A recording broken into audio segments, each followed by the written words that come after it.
Well,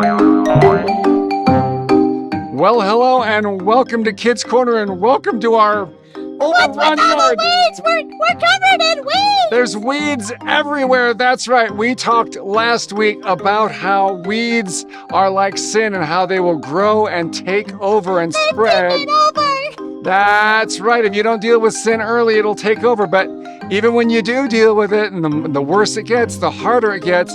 But we have to do it. And that is why it says in Hebrews 12:11, no discipline seems pleasant at the time, but painful.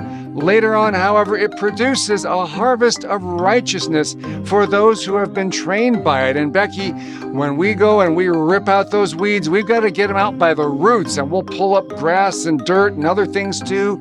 It can be very painful to deal with sin that you've allowed to grow in your life or overrun your life, but it's also very important and very necessary. Don't you agree, Becky?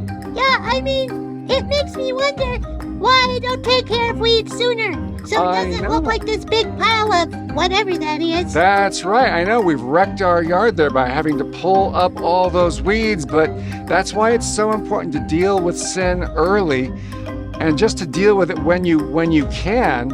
And it can be painful, and you have to be willing to undergo that pain in order to get rid of that sin by the root, because eventually that produces a harvest of righteousness. And a better yard. And a better yard and a better life. So no discipline seems pleasant at the time, but if you're trained by it, it produces a harvest of righteousness. And that is Kids Corner for today. Bye-bye, everybody. Bye-bye. Yay, we have a pretty home again. We need to put Bye-bye. down some weed and feed, don't you think? Yeah, I think so.